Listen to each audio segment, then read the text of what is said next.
राधे राधे। कैसे हैं आप लोग? ईश्वर कृपा से आप सब अच्छे होंगे। ईश्वर सब पे कृपा बनाए रखे, सबको कल्याण करे। आज हम बताने जा रहे हैं श्री गीता जी की महिमा, उसके बारे में बताने जा रहे हैं। और गीता जी की महिमा वैसे भी वास्तव में श्रीमद् भगवत गीता का महात्म है, जो वो वाणी द्वारा वर्णन करने के लिए किसी में भी सामर्थ्य नहीं है हुए, क्योंकि यह एक परम रहस्यमय ग्रंथ है और इसमें संपूर्ण जो वेदों के सार हैं, सारे सार का संग्रह किया गया है। और इसकी संस्कृत बहुत ही सुंदर और सरल भाषा में है, जो कि थोड़ा सा ही अभ्यास करने पे मनुष्य को सहज ही समझ में आ सकता है। और परंतु इसका आशय इतना गंभीर है कि आजीवन निरंतर अभ्यास करते रहने पर भी इसका अंत नहीं आता। प्रतिदिन ये नए नए भाव में उत्पन्न होते रहते हैं। इससे यह सदैव नवीन बना रहता है एवं एकाग्रचित होकर श्रद्धा भक्ति भाव से आप विचार कर करने से इसके पद पद पर परम रहस्य भरा हुआ है। और ये प्रत्यक्ष प्रतीत होता है, रहस्य भरा हुआ प्रत्यक्ष प्रतीत होता है। और भगवान के गुण स्वभाव और मर्म का वर्णन जिस प्रकार इस गीता शास्त्र में किया गया है, वैसा अन्य ग्रंथों में मिलना कठिन है, क्योंकि प्रायः ग्रंथों में कुछ न कुछ सांसारिक विषय मिला रहता है। और भगवान ने श्रीमद् भगवत गीता में जो श्रीमद् भगवत गीता के रूप में एक ऐसा अनुपमेय शास्त्र कहा है कि जिसमें कि एक भी शब्द सदुपदेश से खाली नहीं है। हर शब्द में सदुपदेश है इसमें। और श्री वेद व्यास जी ने महाभारत में श्री गीता जी का वर्णन करने के उपरांत कहा है कि गीता सुगीता करने योग्य है, अर्थात किसी गीता जी को भली प्रकार पढ़कर अर्थ और भाव सहित अंतःकरण में धारण कर लेना मुख्य कर्तव्य है, जो कि स्वयं पद्मनाभ भगवान श्री विष्णु के मुखार बिंद से निकली हुई है। यह भगवान के मुख से निकली है गीता। फिर अन्य शास्त्रों के विस्तार से क्या प्रयोजन? स्वयं श्री भगवान ने भी इसके महात्म का वर्णन किया है।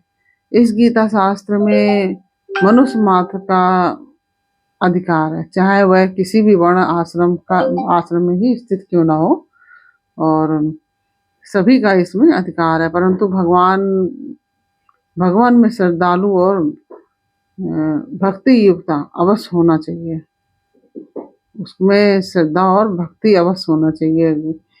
और क्योंकि भगवान ने अपने भक्तों में ही इसका प्रचार करने की आज्ञा दी है, तथा यह भी कहा है कि स्त्री वैश्य शूद्र और पाप योनि भी मेरे परायण होकर परम गति को प्राप्त होते हैं। अपने अपने स्वभाव कर्मों के द्वारा मेरी पूजा करके मनुष्य परम सिद्धि को प्राप्त होते हैं, ऐसा भगवान कहते हैं। इस सब पर विचार करने से यही ज्ञात होता है कि परमात्मा की प्राप्ति में सभी का अधिकार है, चाहे वो किसी भी वर्ण जाति का ही क्यों ना हो, और वह स्त्री पुरुष हो या किसी भी वर्ण जाति का हो। सभी का अधिकार परमात्मा की प्राप्ति के लिए सभी का अधिकार है। परंतु उक्त विषय के मर्म को न समझने के कारण बहुत से मनुष्य, जिन्होंने श्री गीता जी का केवल नाम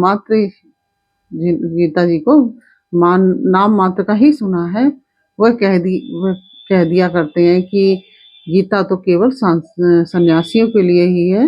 वे अपने बालकों को भी इसी भय से श्री गीता जी का अभ्यास नहीं कराते। बहुत से लोग डरते हैं कि कहीं ऐसा ना हो हमारा बेटा सन्यासी बन जाए, इस भय से गीता जी का अभ्यास नहीं कराते हैं। और बालकों को भी इसी भय से श्री गीता जी का अभ्यास नहीं कराते हैं, केवल कि गीता के ज्ञान से कदाचित लड़का घर बार छोड़ के कहीं सन्यासी ना हो जाए। किंतु उनको यह विचार करना चाहिए कि मोह के कारण छात्र धर्म से विमुख होकर भिक्षा के अन्न से निर्वाह करने के लिए तैयार हुए अर्जुन ने भी जिस परम रहस्यमय गीता के उपदेश से आजीवन गृहस्थ में रहकर अपने कर्तव्य का पालन किया, उस गीता शास्त्र का ये जो गीता शास्त्र का उल्टा परिणाम किस प्रकार से हो सकता है। अतएव कल्याण की इच्छा वाले मनुष्यों को उचित है कि मोह को त्याग कर अतिशय श्रद्धा भक्ति पूर्वक अपने बालकों को अर्थ और भाव के सहित श्री गीता जी का अध्ययन कराएं और स्वयं भी इसका पठन और मनन करते हुए भगवान के आज्ञानुसार साधन करने में तत्पर हो जाएं, क्योंकि अति दुर्लभ जो मनुष्य शरीर को प्राप्त होकर अपने अमूल्य समय का एक क्षण भी दुख मूलक क्षण भंगुर भोगों के भोगने में नष्ट करना उचित नहीं है। और श्री गीता जी का प्रधान विषय, अब इसके विषय में हम आपको बता रहे हैं। तो श्री गीता जी में भगवान ने अपनी प्राप्ति के लिए मुख्य 2 मार्ग बतलाए हैं। एक है सांख्य योग और दूसरा है कर्म योग। और उसमें जो पहला है संपूर्ण पदार्थ है जो मृत तृष्णा के जल की भांति अथवा स्वप्न की सृष्टि के सदस्य माया में होने से माया के कार्य रूप संपूर्ण गुण ही गुणों को बरतते हैं। ऐसा समझकर मन, इंद्रियां और शरीर द्वारा होने वाले संपूर्ण कर्मों में कर्तापन के अभिमान से रहित होना तथा सर्वव्यापी सच्चिदानंद घन परमात्मा के स्वरूप में एक ही भाव से नित्य स्थित रहते हुए एक सच्चिदानंद घन वासुदेव के सिवाय अन्य किसी के भी होने बने का भाव न रहना, यह तो सांख्य भाव का साधन है। तथा नंबर 2 है सब कुछ भगवान का समझकर सिद्धि असिद्धि में समत्व भाव रखते हुए आसक्ति और फल की इच्छा का त्याग कर भगवत आज्ञानुसार केवल भगवान के लिए ही सब कर्मों का आचरण करना तथा श्रद्धा भक्ति पूर्वक मन, वाणी और शरीर से सब प्रकार भगवान के शरण होकर नाम, गुण और प्रभाव सहित उनके स्वरूप का निरंतर चिंतन करना यह कर्म योग का साधन है। उक्त दोनों साधनों का परिणाम यह एक होने के कारण वे वास्तव में अभिन्न माने गए हैं, परंतु साधन काल में अधिकारी भेद से दोनों का भेद होने के कारण दोनों मार्ग भिन्न भिन्न बतलाए गए हैं। इसलिए एक पुरुष दोनों मार्गों द्वारा एक काल में नहीं चल सकता। जैसे श्री गंगा जी पर जाने के लिए 2 मार्ग होते हुए भी एक मनुष्य दोनों मार्गों द्वारा एक ही काल में नहीं जा सकता। उक्त साधनों में कर्म योग का साधन संन्यास और आश्रम में नहीं बन सकता, क्योंकि संन्यास आश्रम में कर्मों का स्वरूप से भी त्याग कहा गया है और सांख्य योग का साधन सभी आश्रमों में बन सकता है। यदि कहो कि सांख्य योग को भगवान ने संन्यास के नाम से कहा है, इसलिए उसका संन्यास आश्रम में ही अधिकार है, गृहस्थ में नहीं, तो यह कहना ठीक नहीं है, क्योंकि दूसरे अध्याय में भगवान ने दूसरे अध्याय में श्लोक 11 से 30 तक जो सांख्य निष्ठा का उपदेश किया गया है, उसके अनुसार भी भगवान ने जगह जगह अर्जुन को युद्ध करने की योग्यता दिखाई है। यदि गृहस्थ में सांख्य योग का अधिकार ही नहीं होता तो भगवान का इस प्रकार कहना कैसे बन सकता था। हाँ, इतनी विशेषता अवश्य है कि सांख्य मार्ग का अधिकारी देह अभिमान से रहित होना चाहिए, क्योंकि जब तक शरीर में अहम भाव रहता है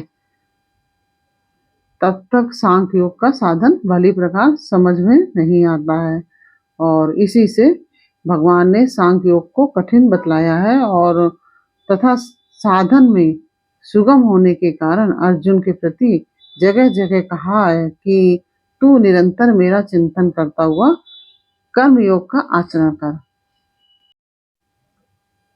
जिनकी आकृति अतिशय शांत है, जो शेष नाग की शैया पर शयन किए हुए हैं, जिनकी नाभि में कमल है, जो देवताओं के भी ईश्वर और संपूर्ण जगत के आधार हैं, जो आकाश के सदस्य सर्वत्र व्याप्त हैं।